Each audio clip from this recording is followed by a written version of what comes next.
adalah sebuah film tontonan yang sulit dimengerti oleh orang biasa. Di daerah rumah besar tak terlihat jalan keluar. Di dalamnya ada puluhan ribu rumah besar. Hanya ada jalan masuk, jangan pernah berpikir bisa keluar.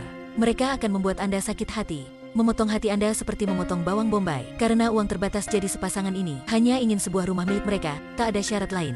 Mereka ke daerah rumah besar sangat misterius ini. Semua benda dalam rumah ini bisa memuaskan kedua orang manusia itu. Melihat rumah selesai, dua orang memutuskan pulang akan mempertimbangkan. Cerita aneh mulai terjadi di daerah rumah besar misterius ini. Setiap rumah dalam daerah mirip satu sama lain. Sama jenis warna, sama bentuk, hanya satu yang berbeda, yaitu nomor rumah. Meskipun keduanya pergi bagaimanapun juga tak bisa keluar.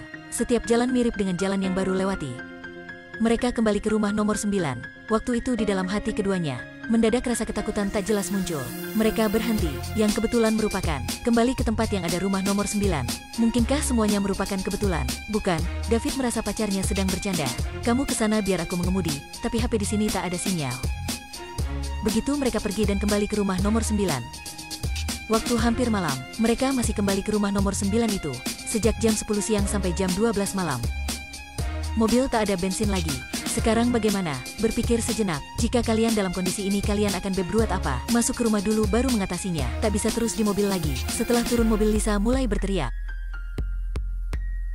Hanya bisa mendengar gema balasan dirinya. Di satu tempat terbuka begitu. Kenapa bisa mendengar lagi gema balasan diri ya? Rasa takut dan ketidakamanan penuh dalam benak keduanya. Perlahan keduanya masuk kamar. Dalam pikiran keduanya, selalu merasa nanti akan ada terjadi sesuatu. Oleh karena itu, jadi mereka makan stroberi dalam kulkas. Juga tak berselera apapun. Lisa juga begitu pun David. Tak merasa selera apapun. Kayak makan air. Sampai malam keduanya tidur di tempat tidur. Suasana sepi antara mereka baru pertama kali terjadi. Sampai keesokan harinya David memanjat ke atap. Ingin berdiri di tempat tinggi. Untuk melihat apa yang terjadi. Tapi hasilnya membuatnya terkejut. Banyak rumah besar mirip satu sama lain muncul di depannya. Tak melihat tempat terakhir. Dia tak berani memberitahu Lisa. Takut membuatnya ketakutan. Mereka mencoba masuk rumah lain untuk memeriksa. Hasilnya masih mirip, tak ada apapun. Keduanya sama saja dari pagi sampai sore. Sejak fajar sampai senja, telah menemukan sebuah rumah ada cahaya. Keduanya sangat senang ketika masuk ke dalam. Itu adalah rumah nomor 9 kemarin mereka nginap. Dan apakah ini? Keduanya keluar. Di depan menemukan satu kotak. Membukanya dan itu makanan. Pasti ada orang yang sengaja menaruh di depan. Lisa cepat mengikuti arah kotak untuk cari orang itu. David membawa kotak itu ke kamar, menyiapkan membuat satu hal, yaitu dia membakar rumah. Setelah itu keluar, keduanya terdiam duduk di depan melihat rumah terbakar. Dalam hatinya juga tak jelas, tapi mereka tahu satu hal, jika ada orang berniat jahat pada mereka, harus ada orang yang keluar. Cara satu-satunya mereka sekarang, yaitu duduk di tempat ini, menunggu rumah terbakar semuanya. Semalam keduanya tertidur di luar. Ketika bangun, di depan keduanya ada satu kotak mirip tadi malam.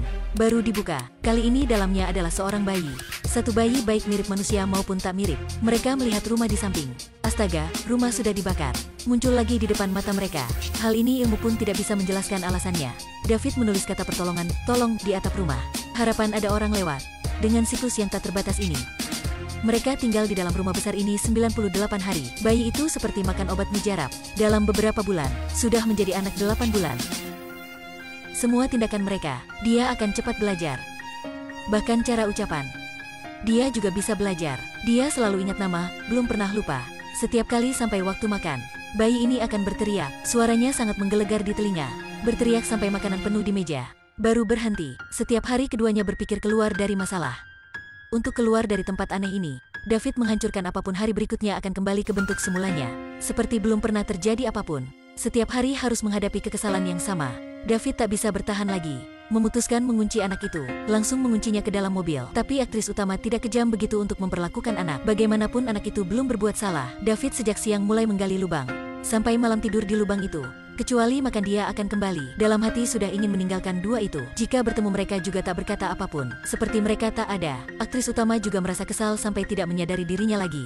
Perlahan dia belajar mengikuti anak. Belajar suara anjing dan kucing. Juga bisa membuat begitu untuk mengelurkan tekanan dalam hati. Awan di tempat ini indah sekali. Tapi dalam matanya hanya ada keputusasaan. Waktu mereka di sini sudah hampir 1 tahun. Hari itu anak hilang.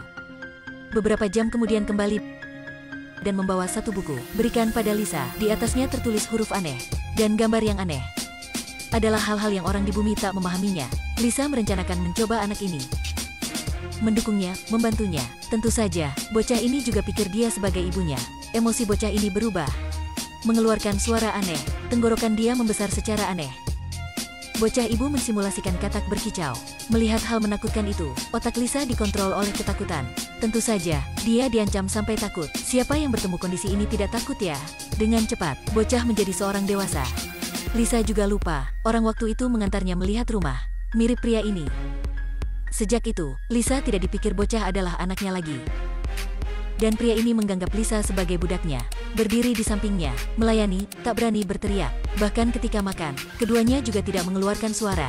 Kayaknya jika mengeluarkan suara, akan dimakan oleh orang itu. Hari itu, pria itu keluar seperti biasa.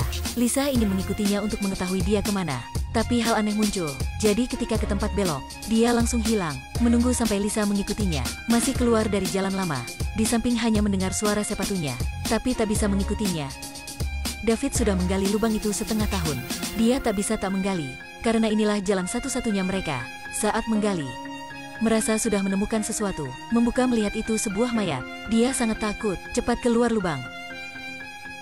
Lisa juga takut jadi lari ke samping David. Keduanya sebenarnya perlu istirahat. Waktu begitu panjang, karena mentalnya selalu takut, sudah membuat mereka kehabisan kekuatan. Saat ketika mereka ingin masuk rumah, pintu sudah dikunci olehnya. Meskipun Lisa berteriak apapun, dia hanya melihat Lisa saja. Tentu saja, dia sudah dewasa, tak akan peduli pikiran orang lain. Keduanya tidur dalam mobil. Semalam, ketika terbangun, karena David kelelahan dan pingsan, dipanggil tak terbangun. Lisa segera mengetuk pintu, berharap dia akan membantu mereka. Dia seperti tidak melihat mereka dan berkata, dia tak berguna lagi. Mendengar kata itu Lisa merasa kecewa. Kenapa dia tak bisa membalas budi? Bukannya mereka memelihara dia kan? Lisa memeluk David. Keduanya saling bersandar. David ingin menyalakan korek api untuk merokok, tapi dia tak ada kekuatan lagi. Masih butuh bantuan Lisa menyalakan api. Malam itu mereka masih tidur di luar. Dia sudah keluar, tapi membawa satu kotak ketika membuka, yaitu untuk mayat. Lisa mengeluarkan tangisan duka cita. Tapi dia tak peduli emosi Lisa. Bocah itu paham maksud wanita ini. Akhirnya, dia memasukkan David dalam karung. Sedot semua udara di dalamnya. Segera melemparkannya ke lubang. Kali ini David mungkin tak pernah berpikir. Lubang yang dia gali dalam 8 bulan. Untuk dirinya sendiri. Membiarkan Lisa tinggal sendiri di dunia ini. Karena kesendirian, betapa emosinya. Hari berikutnya Lisa memutuskan memegang senjata. Tak berkata apapun, langsung ke arahnya. Bagaimanapun Lisa hanya seorang gadis, tak bisa memukul monster sampai mati. Yang mirip orang tapi juga tak mirip orang ini. Ketika Lisa ingin memukul untuk kedua kalinya, orang itu sudah lebih awal. Dengan gerakan tak tahu ingin apa, cepat membuka satu lubang di jalan, dan mengangkatnya dengan tangan. Lisa melihat di bawah itu, permukaan lantai tidak datar. Tak berkata apapun, juga masuk ke dalamnya. Tapi ketika dia masuk, sudah langsung masuk ke satu kamar. Tempat ini sangat beda dengan ruang tadi. Di dalamnya ada satu bocah. Duduk di sana melihat satu wanita sedang duduk di meja, sedang menangis di kursi. Dalam 1 tahun, akhirnya Lisa sudah bertemu satu orang biasa. Tapi ketika wanita ini melihat Lisa, seperti melihat monster ya. Pada waktu itu, kaki Lisa berangsur-angsur tenggelam, jatuh ke bawah lantai, ke satu ruangan sepenuhnya berbeda. Dalamnya ada satu orang, si bocah ketika dia 4 bulan sedang bertepuk tangan. Setelah itu tangan monster menarik Lisa ke ruangan ketiga. Di ruangan ini ada sebuah mayat satu pria, membuat Lisa takut sampai terjatuh. Mendadak dia kembali ke rumah nomor 9 yang ditempati bersama David. Dia perlahan berdiri, keluar ke jalan utama. Masih lubang itu, masih daerah rumah besar itu, satu pun tak berubah.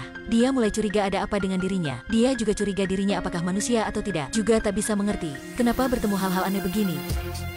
Pada waktu itu, bocah itu sudah dipelihara menjadi pria dewasa. Penghapusan semua memori berakhir.